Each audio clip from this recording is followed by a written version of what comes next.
BestBookBits.com presents Blue Ocean Strategy, How to Create Uncontested Market Space and Make Competition Irrelevant by Renee Marbonne and W. Chan Kim, published in 2004. Written by the business world's new gurus, Blue Ocean Strategy continues to challenge everything you thought you knew about competing in today's crowded marketplace. Based on a study of 150 strategic moves spanning more than 100 years and 30 industries. Authors argue that lasting success comes from creating blue oceans, untapped new market space ripe from growth. And the business world has caught on, and companies around the world are skipping the bloody red oceans of rivals and creating their own blue oceans. The written summary can be found on our website, bestbookbits.com. So without further ado, I bring you the book summary of Blue Ocean Strategy. Creating blue oceans. Rather than compete with ringing bros, Circus Delay created uncontested new market space that made the competition irrelevant. Imagine a market universe composed of two sorts of oceans, red oceans and blue oceans. Red oceans represent all the industries in existence today. This is known market space. Blue oceans denote all the industries not in existence today. This is the unknown market space. In the red oceans, industry boundaries are defined and accepted, and the competitive rules of the game are known. Here, companies try to outperform their rivals to grab a greater share of existing demand. As the market space gets crowded, prospects for profit and growth are reduced. Products become commodities, and cutthroat competition turn the red ocean bloody. Blue oceans, in contrast, are defined by untapped market space, demand creation, and the opportunity for highly profitable growth. Although some blue oceans are created well beyond existing industry boundaries, more are created from within red oceans by expanding existing industry boundaries, as Circus Delay did. In blue oceans, competition is irrelevant because the rules of the game are waiting to be set. It will always be important to swim successfully in the red ocean by out-competing rivals. Red oceans will always matter and will always be a fact of business life. But the supply exceeding demand in more industries, competing for a share of contracting markets, will not be sufficient to sustain high performance. Companies need to be beyond competing. To seize new profit and growth opportunities, they also need to create blue oceans. Put the clock forward 20 years or perhaps 50. How many now unknown industries will likely exist then? If history is any predictor of the future, the answer is a lot. In our research, we have found 86% of launches were line extensions, incremental improvements within the red ocean to existing market space. They accounted for 62% of total revenues and a mere 39% of total profits. Value innovation. Value innovation is the cornerstone of the Blue Ocean Strategy. Instead of focusing on beating the competition, you focus on making the competition irrelevant by creating a leap in value for buyers and your company, thereby opening up new and uncontested market space. Value innovation places equal emphasis on value and innovation. Value without innovation tends to focus on value creation on an incremental scale. Something that improves value but is not sufficient to make you stand out in the marketplace.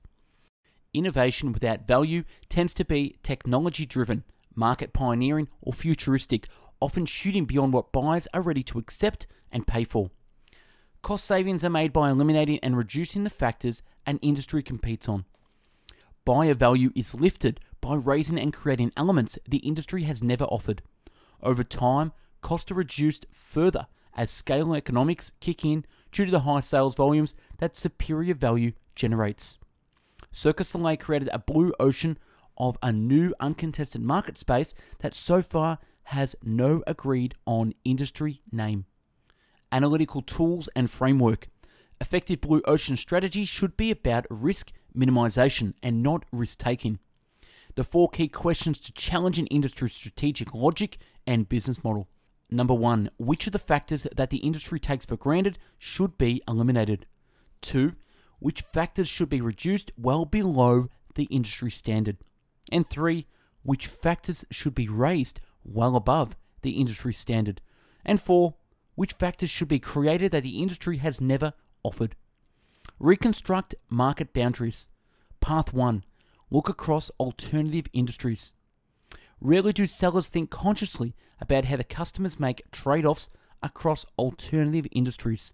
For example, NetJet's strategic question was, why would corporations choose one alternative industry over another?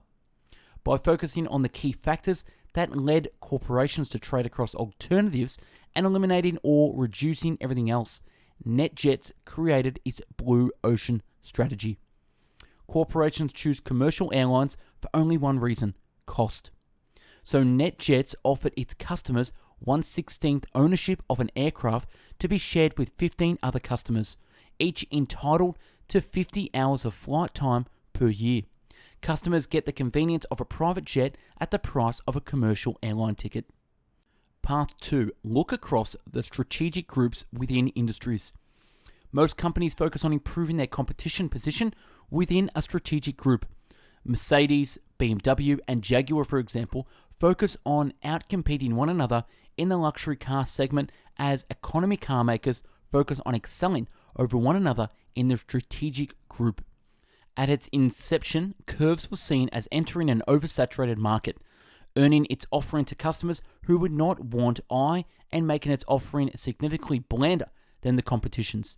In reality, however, Curves exploded demand in the US fitness industry, unlocking a huge untapped market of women struggling and failing to keep in shape. Curves built on the decisive advantage of two strategic groups, traditional health clubs and home exercise programs, and eliminated or reduced everything else. Path 3, look across the chain of buyers. In most industries, competitors converge around a common definition of who the target buyer is. In reality, though, there is a chain of buyers who are directly or indirectly involved in the buying decision: purchasers, users, influencers. Path 4, look across complementary product and service offerings. Untapped value is often hidden in complementary products and services. The key is to define the total solution buyers seek when they choose a product or service. A simple way to do so is to think about what happens before, during, and after your product is used. Babysitting and parking the car are needed before people can go to the movies. Operating and application software are used along with computer hardware. In the airline industry, ground transportation is used after the flight, but it is clearly part of what the customer needs to travel from one place to another. To the kettle industry, the water issue was not its problem. It was the problem of another industry, the public water supply. Philips created a kettle having a mouth filter that effectively removed the lime scale as the water was poured. What is the context in which your product or service is used? What happens before, during, and after? Can you identify the pain points? How can you eliminate these pain points through a complementary product or service offering? Path 5, look across functional or emotional appeal to buyers. Does your industry compete on functionality or emotional appeal? If you compete on emotional appeal, what elements can you strip out of it to make it functional? If you compete on functionality, what elements can be added to make it emotional? Path 6, look across time. iTunes broke a key customer annoyance factor: the need to purchase an entire CD when they wanted only 1 or 2 songs on it. What trends have a high probability of impacting your industry, are irreversible, and are evolving in a clear trajectory? How will these trends impact your industry? Given this, how can you open up unprecedented customer utility? Reach beyond existing demand. To reach beyond existing demand, think non-customers before customers, commonalities before differences, and desegmentation before pursuing finer segmentation. And that's a wrap on Blue Ocean Strategy.